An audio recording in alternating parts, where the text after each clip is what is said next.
उत्तर प्रदेश में global investors summit के पहले दिन की पूरी डिटेल में आपने रिपोर्ट देखी और अब हम बात बिहार के आईजी विकास वैभव की करेंगे, जिनके बारे में हमने कल रिपोर्ट दिखाई थी। उन्हें शो कॉज नोटिस जारी हुआ है। 24 घंटे के अंदर उन्हें जवाब देना है। बिहार के एक बड़े वर्ग में विकास वैभव को लेकर इमोशनल मैसेजेस फॉरवर्ड किए जा रहे हैं। जैसे बिहार की राजनीति में कई गुट हैं, ठीक उसी तरह अब आईएएस और आईपीएस अधिकारियों के भी कई गुट बन चुके हैं। सीएम नीतीश कुमार पर आईएएस, आईपीएस और बीएएस, बीपीएस के अधिकारियों के राजनीतिकरण का आरोप लग रहा है। विकास वैभव की वर्दी अभी तक दाग से बची थी, लेकिन आगे भी बची रहेगी ऐसा लगता नहीं। बिहार में कोई पुलिस अधिकारी जितनी तेजी से ऊपर उठता है, उतनी ही तेजी से गिरा दिया जाता है। ऐसे मामले हमने देखे। इसके पीछे क्या खेल चलता है, क्या ये माजरा है, समझिए इस रिपोर्ट में। उसका काम ट्वीट करना नहीं है, ये सबसे गंदी चीज है। उसको अगर कोई समस्या है तो अपने डिपार्टमेंट को या सीनियर जगहों पर आकर के अपनी समस्या बतानी चाहिए। यही ना है, निजी तौर पर बतानी चाहिए। उसको किसी भी चीज को सार्वजनिक रूप से नहीं घोषित करना चाहिए।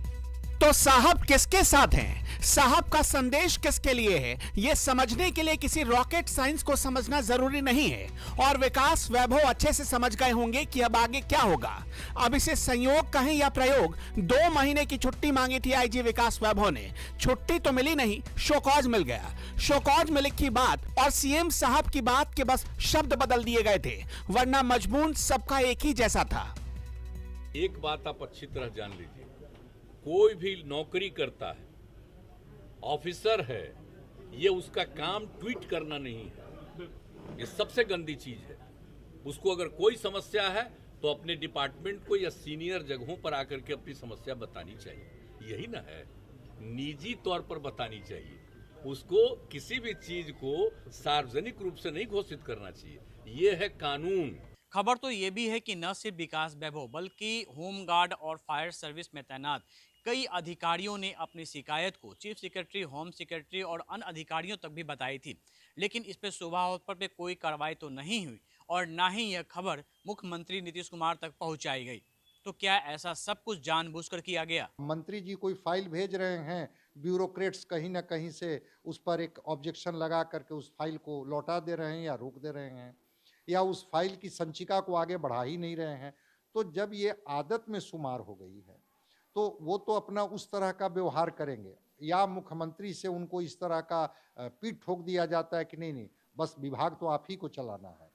तो विभाग जब उनको चलाने का एक दिमाग में ये बात बैठ जाती है तो अपने जो नीचे के अधिकारी हैं उनके साथ वो इस तरह के व्यवहार करेंगे और उसका दृश्य सामने आ रहा है। आईएएस और आईपीएस अधिकारियों को शोकॉज का इनडायरेक्ट मतलब होता है कि उनके खिलाफ एक्शन करीब तय है।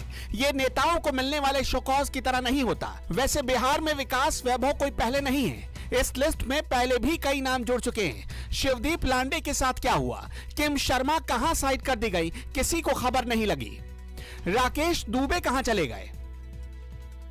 बिहार में ज्यादा क्रिएटिविटी दिखाओगे और ज्यादा सुर्खियों में आओगे तो बच नहीं पाओगे, फिर चाहे वो शिवदीप लांडे हो या किम शर्मा। अगर विकास वैभव भी हो तब भी यही हाल होगा। विकास वैभव लेट्स इंस्पायर बिहार नाम का एक कैंपेन चला रहे थे, जिसका टारगेट था शिक्षा, समता और उद्योगों के डेवलपमेंट के लिए बिहार को जागरूक करना। करीब बिहार में 1 लाख से ज्यादा लोग इस मुहिम से जुड़ चुके थे।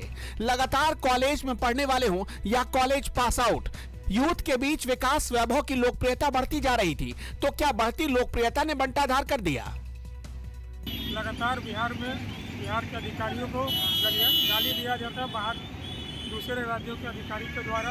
अभी जैसा कि कल एक घटना हुई है, बिहार के वरिष्ठ आईपीएस विकास वैभव सर को बाहर के शोभा उत्तर जो महाराष्ट्र की रहने वाली है वो गंदे गाली देकर संबोधित किया। बिहारियों का अपमान हुआ है। विकास वैभव इस वक्त बिहार के किस चक्रव्यूह में फंसे हैं, इसे समझने के लिए बिहार में अधिकारियों की पूरी लॉबीबाजी समझनी पड़ेगी। यहाँ हर अधिकारी के ऊपर किसी ना किसी का हाथ होता है और अधिकारियों के ऊपर जो अधिकारी बैठे होते हैं उनके ऊपर हाथ होता है नीतीश कुमार का। आगे बढ़ने से पहले 1-2 एग्जाम्पल से समझा दें तो शायद आपको भी आसानी होगी। बात पिछले साल की है, जब नीतीश कुमार बीजेपी के साथ सरकार में थे। विधानसभा अध्यक्ष विजय कुमार सिन्हा के साथ उनकी विधानसभा में ही तीखी बहस हुई थी। तब विजय कुमार सिन्हा लखीसराय में तैनात एक पुलिस अधिकारी के खिलाफ कार्रवाई चाहते थे, लेकिन नीतीश कुमार उन्हें लगातार बचा रहे थे। यह अधिकारियों को बचाने का यह पहला उदाहरण है।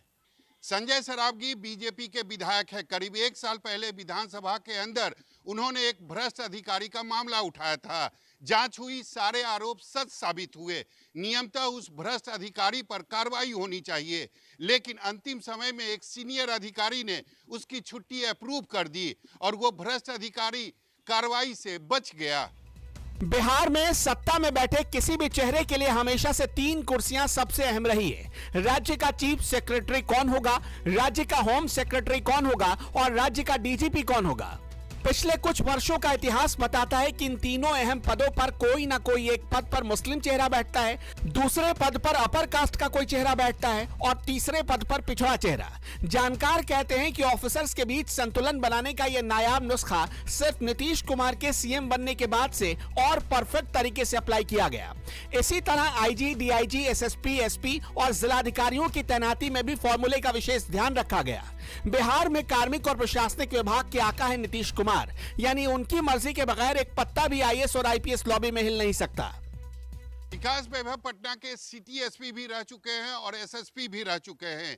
एक आम धारणा यह है कि अगर किसी अधिकारी को पटना में ये दोनों पद मिले तो इसका सीधा मतलब है कि वो मुख्यमंत्री नीतीश कुमार के गुड बुक में है। लेकिन अगर शिवदीप लांडे और किम शर्मा की बात करें तो उन्हें भी पटना में अच्छा प्रमोशन मिला है, लेकिन अचानक रातों रात उन्हें साइड भी कर दिया गया। विकास वैभव ने पटना में रहते हुए अनंत सिंह की गिरफ्तारी की। अनंत सिंह पर कोई हाथ तक नहीं डालता था। विकास वैभव की तरह चंदन कुशवाहा भी तेज तर्रार पुलिस अधिकारी हुए, उनको भी किनारे लगा दिया गया। अनंत सिंह के खिलाफ एक्शन में चंदन कुशवाहा का भी बड़ा रोल था। नीतीश कुमार जी ने जिन अधिकारियों को जिम्मेवारी दी विभाग चलाने की, विभाग संभालने की, मैं इसको गलत नहीं मानता हूं, लेकिन ऐसा भी निरंकुश आप मत बना दीजिए कि उसका घाटा फिर होने लगे इस बिहार को और उनके मातहत अधिकारियों को। और के पाठक जी की घटना हो या जो अभी डीजी साहिबा की जो घटना हो, जिनको लेकर के विकास वैभव ने सवाल किया, ये दोनों घटनाएं इस बात को तो बता ही रही है ना कि अधिकारी कहीं ना कहीं से निरंकुश हो गए हैं। नीतीश कुमार किसके साथ है इसका एक संकेत तो मिल चुका है, लेकिन विकास वैभव को लेकर पूरे दिन ट्विटर पर उनके समर्थन में इतने ट्वीट्स हुए कि ट्रेंडिंग में आ गया। जेडीयू के भीतर भी 2 हिस्से हो गए, एक वो जो विकास वैभव के सपोर्ट में उतर आया और दूसरा वो जो उनकी नीयत पर सवाल उठाने लगा। बड़ी दुखद बात है। विकास वैभव भी एक सक्षम, ईमानदार, बहुत मजबूत अफसर है। शोभा जी भी बहुत ही सक्षम, ईमानदार, मजबूत अफसर हैं। दोनों के अच्छे काम करते हैं। अब इन दोनों की क्या बात है कि जिसके कारण एक दूसरे को मन को दुख लगा है और इसके कारण उन्होंने छुट्टी पर भी चले गए हैं। ये दुखद बात है, ये नहीं होनी चाहिए। हम चाहेंगे कि महानिदेशक महोदय और सरकार भी, गृह सचिव भी इन मामले को जल्द से जल्द निष्पादन करें। ये तो अपने आप में बहुत ही हास्यास्पद भी है, शर्मनाक भी है कि ऐसे अधिकारियों से बिहार के मान सम्मान को हानि हो रही है, बिहार की छवि धूमिल हो रही है। ये अधिकारी, इनकी बिहार के प्रति निष्ठा नहीं प्रतीत होती है, बिहार के प्रति इनका कंसर्न और कमिटमेंट नहीं दिखता है। ईमानदारी का चोंगा पहनकर ये उसकी आड़ में ये मां बहन की गाली मुफ्त नीतीश सरकार ने कर रखा है क्या? नीतीश कुमार जी से निवेदन है कि ऐसे अधिकारियों का इलाज कराएं, अन्यथा उन्हें छुट्टी पर भेजें या फिर नहीं होता है तो बर्खास्त कर दें। अजय आलोक पहले जेडीयू के प्रवक्ता रह चुके हैं, अभी जेडीयू में नहीं है, लेकिन खुलकर विकास वैभव का सपोर्ट कर रहे हैं।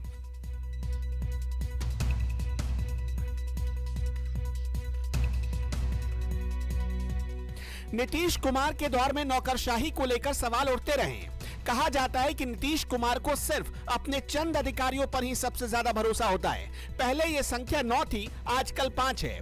कहते हैं इन अधिकारियों के चाहे बगैर कोई अधिकारी हिल भी नहीं सकता। इनमें टॉप पर हैं आमिर सुबहानी। आमिर सुबहानी लंबे समय तक गृह सचिव रहे और आजकल मुख्य सचिव के पद पर हैं। दूसरा नाम है दीपक कुमार का।